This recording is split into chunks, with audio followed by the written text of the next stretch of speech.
뉴욕시 지하철에서 자는 승객의 휴대폰 등을 훔치는 좀도둑이 기승을 부리고 있습니다. 뉴저지 말보로 타운십 학교가 오늘 또다시 폭탄 협박을 받았습니다. 뉴욕시 차량 주행 속도가 시속 20마일로 낮춰질 것으로 전망됩니다. 내년 사회보장연금이 2.6% 인상될 것으로 전망됩니다.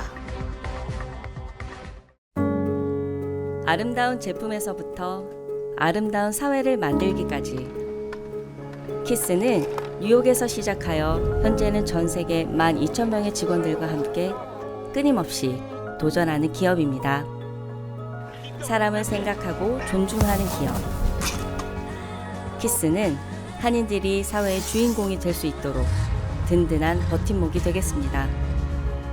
글로벌 뷰티 기업 키스.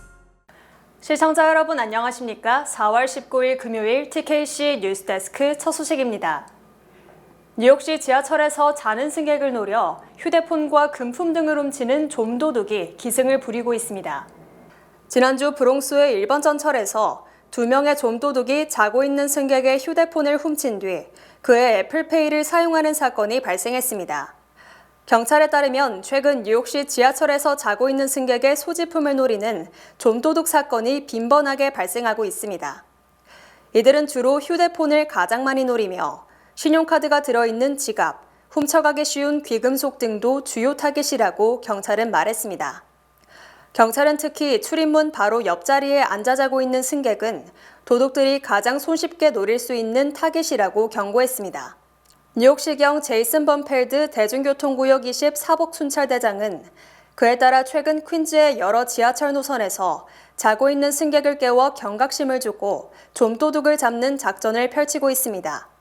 범펠드 순찰대장은 피곤한 하루 끝에 지하철에서 잠시 눈을 붙이는 사이 당신의 휴대폰을 포함한 모든 사진과 연락처, 개인정보가 사라질 수 있다며 시민들의 주의를 당부했습니다.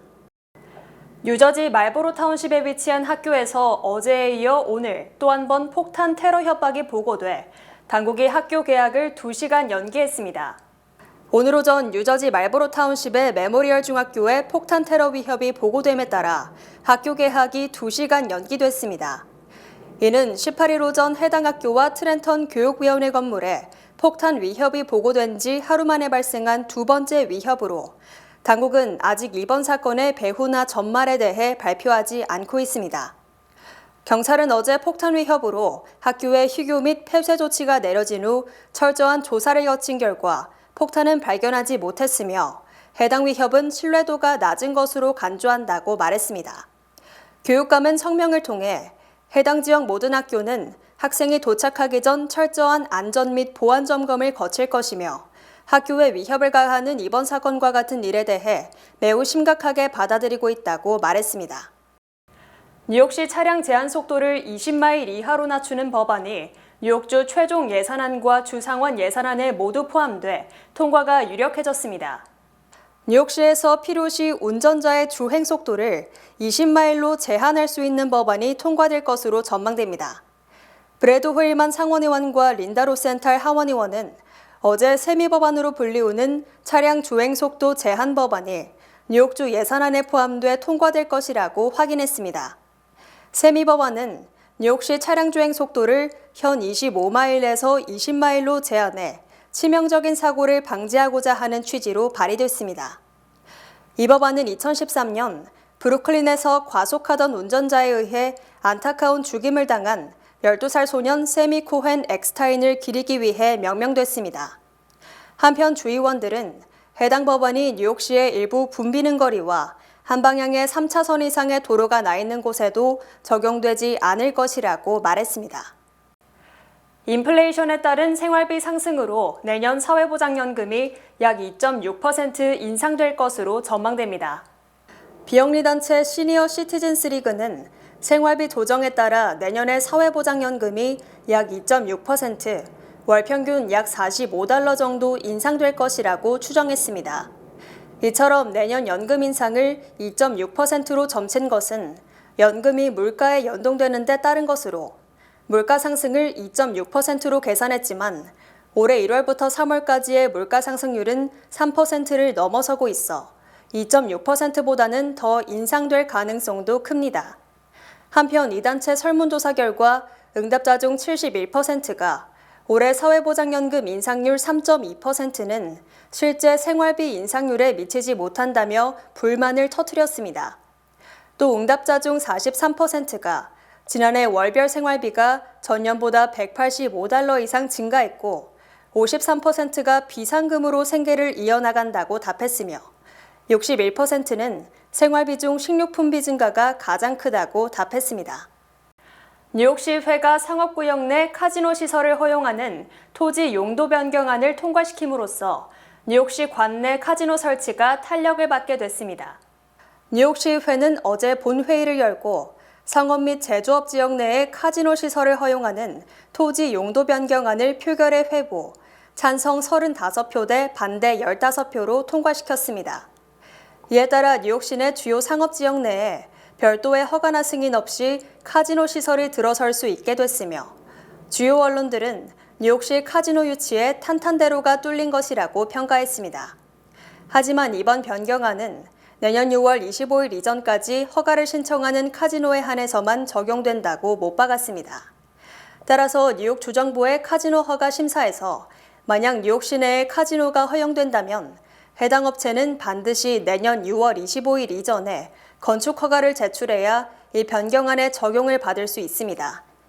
현재 뉴욕주는 카지노 3개를 추가로 허용하고 최소한 1개를 뉴욕 시내에 할당할 것으로 알려져 주요 카지노 업체들이 너나 없이 맨해튼 또는 퀸즈에 카지노를 건설하겠다며 치열한 경쟁을 펼치고 있습니다. 그동안 카지노 업체들은 뉴욕 시내 상업용과 제조업 허용시설 외에는 대형 위락시설을 설치할 부지가 없다며 용도 변경을 요청해왔고 뉴욕시회가 제한적으로 족쇄를 풀어준 것입니다. 하지만 뉴욕 매츠 구단주 스티브 코엔 등은 시티필드 인근의 카지노 건설을 계획하고 있으며 이 지역은 공원 용지로 지정돼 있기 때문에 이번 용도 변경의 혜택을 받을 수 없으며 별도로 공원 용지 용도 변경 승인을 받아야 합니다. 앤디 김 연방하원의원 등이 지난달 말 연방지방법원에서 뉴저지주 투표용지가 비민주적이고 위헌적이라며 개정을 요구하는 소송에서 승리한 데 이어 연방항소법원에서도 승소 판결을 받았습니다. 제3연방항소법원은 지난 17일 지난 3월 29일 뉴저지 민주당 예비선거에 사용된 카운티라인 방식의 투표용지 사용 금지 처분을 내린 1심 판결이 적법한 판결이라며 뉴저지주 각 카운티 정부의 항소를 기각했습니다. 제3연방항소법원은 소송 비용은 모두 항소인이 부담해야 하며 향후 모든 것은 연방항소법원의 견해에 따르라고 명령, 카운티라인 방식 투표용지를 폐기하고 새 투표용지를 사용토록 했습니다. 항소심 재판부 3명은 만장일치로 1심이 적법하다는 결론에 도달했으며 판결문에 카운티라인 방식 투표용지를 첨부, 앤디 김 등이 제시한 증거가 카운티의 잘못을 입증했으며 건전한 법의 결론에 따라 1심 결정을 지지하는 궁극적인 결정을 내렸다고 밝혔습니다. 현재 뉴저지주 21개 카운티 중 19개 카운티는 당 지도부가 인정한 후보를 투표용지 중 가장 눈에 잘 띄는 부분에 배치하는 카운티라인 시스템을 적용, 비민주적이고 위헌적이라는 비판이 제기됐고 결국 앤디 김 의원 등이 소송을 제기했었습니다. 한편 항소 과정에서 일부 카운티는 지난 5일 1심 판결을 따르겠다며 항소를 철회하기도 했습니다. 이스라엘이 마침내 이란에 대한 보복 공격에 나섰으며 이 같은 공격을 미국에 사전 통보했으나 미국은 이를 지지하지 않았습니다. 지난 13일 밤 이란의 기습 공습을 받았던 이스라엘은 엿새만인 어젯밤 미사일을 동원한 보복 공격에 나서 이란 내 미리 정해진 목표물을 타격한 것으로 확인되면서 중동 지역 긴장이 더욱 고조되고 있습니다. 이에 대해 MBC 방송은 정부 고위 관계자를 인용, 이스라엘이 이란에 대한 공격 전에 미국의 이번 공격에 대해 사전 통보했으며 미국은 이란에서 벌어진 이스라엘 공격에 개입하지 않았다고 보도했습니다. CNN도 정부 소식통을 인용, 이스라엘이 미국에게 수일 내 이란을 상대로 보복 공격을 감행하겠다고 말했고 미국은 그 같은 대응을 지지하지 않았다고 전했습니다. 이에 앞서 바이든 대통령은 이란의 공습 직후 네타냐후 이스라엘 총리와의 통화에서 미국은 어떤 형태의 보복에도 반대하며 어떤 작전에도 참여하지 않고 지원하지 않겠다고 통보하고 자제를 요청했었습니다. 또한 바이든 대통령은 이스라엘을 방어한다는 미국의 약속은 철통 같지만 대이란 공격에 참여하지 않을 것이라며 방어는 약속하면서 보복 공격에 반대한다는 입장을 분명히 밝혀왔습니다. 트럼프의 성추행 입막음 의혹 사건과 관련해 어제 기존 선정된 배심원 2명이 사퇴한 데 이어 다시 새로 7명을 선임했으며 이로써 역사적인 재판의 배심원 선정이 모두 완료됐습니다.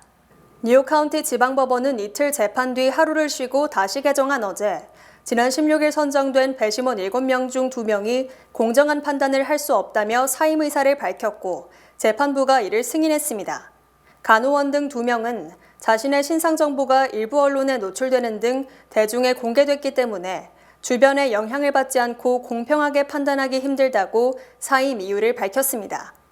이처럼 2명이 사임한 뒤 검찰과 트럼프 양측은 다시 배심원 후보군에 대한 다양한 질문을 통해 모두 7명을 합의하에 새로 선정했습니다.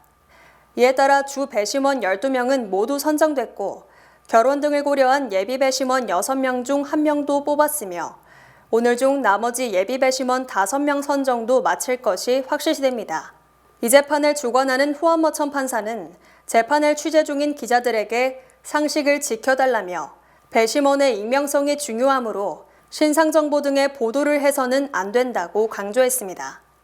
한편 검찰 측은 지난 15일 재판 시작 이후 트럼프가 법정에 출석할 때마다 기자회견을 통해 정치적인 기소라고 주장하는 등 함구령을 최소 7회 이상 어겼다며 재판부의 책임 있는 조치를 촉구했습니다.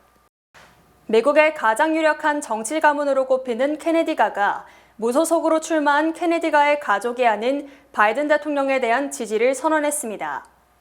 존 F 케네디 전 대통령의 동생인 로버트 케네디의 자녀인 캐리 케네디 등은 어제 필라델피아에서 바이든 대통령과 공동 유세를 펼치며 바이든 대통령에 대한 지지를 호소했습니다. 케네디가의 이 같은 행동은 무소속으로 출마한 로버트 케네디 주니어가 민주당 지지층을 흡수해 바이든 대통령의 표를 깎아내림으로써 트럼프 전 대통령이 당선될 수 있다는 우려에 따른 것으로 풀이됩니다. 로버트 케네디 전 법무부 장관의 딸이며 무소속 출마를 선언한 로버트 케네디 주니어의 여동생인 캐리 케네디는 바이든 대통령은 내 아버지와 삼촌이 지키려 했던 권리와 자유를 위해 싸우는 투사라며 케네디가는 바이든을 대통령으로 지지한다고 선언했습니다. 특히 캐리 케네디는 올해 대선에서 승리할 가능성이 있는 후보는 2명뿐이며 트럼프의 터무니없는 거짓말과 행동이 내 아버지를 얼마나 경악하게 했을지 상상만 해도 충격적이라며 트럼프 저지를 위해 나섰음을 숨기지 않았습니다. 로버트 케네디 주니어는 일찌감치 민주당 공천이 불가능하다고 판단, 이른바 제3지대 후보론을 내세우며 무소속 출마를 선언, 결국 케네디 가문에 분란을 일으켰고 사촌들은 물론 친형제들도 등을 돌린 것입니다. 이에 따라 AP통신은 선거가 6개월 이상 남은 시점에서 케네디가에서 최소 15명 이상이 바이든 지지를 선언한 것은 무소속인 로버트 케네디 주니어가 몰고 온 파문을 매우 심각하게 받아들였기 때문이라고 보도했습니다. 본방송 TKC의 주말 프로그램이 새 드라마와 로컬 한인 커뮤니티 소식 등으로 더욱 다양한 볼거리를 제공합니다. 20일 초대석에는 김경희 뉴욕 한국학교 교장이 출연해 오는 5월 4일 오후 2시에 열리는 제22회 미동북부 어린이 동요대회에 대해 자세하게 소개하는 시간이 마련됐습니다. 김 교장은 대회 취지부터 참가 대상과 종목 등에 대해 설명하고 특히 한국어 교육에 대한 중요성을 말합니다. 21일 비즈니스 탐방은 지난해 12월 오픈한 금산인삼 직판점에 입점한 기업 관계자들이 자사의 우수한 제품들을 소개하는 시간이 마련됐습니다. 2부로 제작된 비즈니스 탐방 1부에는 동진제약, 삼화삼업사, 아침마당 홍삼 천하 등의 관계자들이 출연해 다양한 홍삼 제품들을 소개합니다. 또 20일 오후 9시 30분부터 지난해 2016년 20%대의 시청률을 넘기며 한국에서 인기리에 방송된 휴먼 메디컬 드라마 닥터스가 방송됩니다. 김래원과 박신혜가 주연을 맡은 이 드라마는 과거의 상처를 딛고 의사가 된 두 남녀가 여러 인간군상을 만나며 성장하고 평생 단 한 번뿐인 사랑을 시작하는 휴먼 메디컬 드라마입니다. 주요 단신 전해드립니다. 바이든 행정부가 어제 이스라엘을 공습한 이란의 무인기 제조업체와 철강, 자동차 산업 등 개인 16명과 기업 7개 등에 대한 경제 제재를 단행했습니다. 팔레스타인의 유엔 정회원국 가입안이 미국의 거부권 행사로 본회의는커녕 안보리도 통과하지 못하고 부결됐습니다. 지난 2007년부터 2009년까지 페이스북 CFO를 지냈으며 프로풋볼 샌프란시스코 49어스의 주주 중 한 명인 한인 기드온 유가 로스앤젤레스 말리부 해변에 5,200만 달러의 저택을 매입해 화제가 되고 있습니다. 지난 17일 오후 3시 15분쯤 워싱턴주 시애틀의 한인 운영 호텔에서 경찰이 용의자 체포 과정에서 총격전이 발생해 용의자가 현장에서 사살됐습니다. 미네소타 출신 일한 오마르 연방하원의원의 딸이 반이스라엘 과격 시위를 주도한 혐의로 컬럼비아 대학으로부터 정학 처분을 받았습니다. 세계 최대 자산운용사 블랙락과 모건 스탠리 캐피탈 인터내셔널이 미국 정부 블랙리스트에 오른 중국 기업에 대한 대규모 투자를 유치해준 것으로 드러났습니다. 해외 한국 학교에 파견된 교사들이 서울행정법원에 재외공관에 파견된 공무원만큼 수당을 달라는 소송을 냈으나 패소한 것으로 확인됐습니다. 운용자산이 3월 말 기준 2,212조 원 규모로 세계 최대 연기금인 노르웨이 국부펀드가 올해 1분기 기술주 급등으로 무려 151조 원의 수익을 올렸습니다. 날씨 전해드립니다. 토요일인 내일은 대체로 흐리겠습니다. 낮 최고 기온은 65도, 최저 기온은 43도입니다. 해 뜨는 시간은 6시 8분, 해지는 시간은 7시 41분입니다. 이상으로 주간 날씨와 세계 날씨 전해드립니다.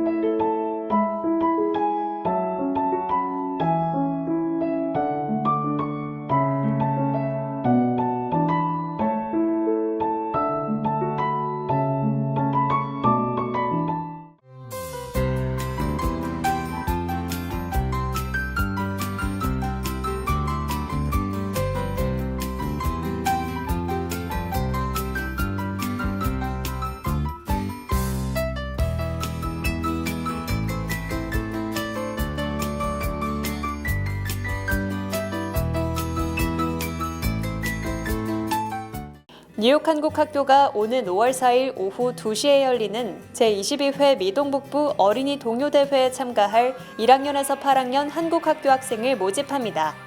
참가 신청은 4월 20일까지이며 대상 수상자에게는 뉴욕 총영사상과 장학금 등이 수여됩니다. 한국의 아름다운 노랫말과 선율을 알리는 이번 동요대회에 많은 관심 부탁드립니다. 이상으로 4월 19일 금요일 TKC 뉴스데스크 여기서 마치겠습니다. 시청해주신 여러분 고맙습니다.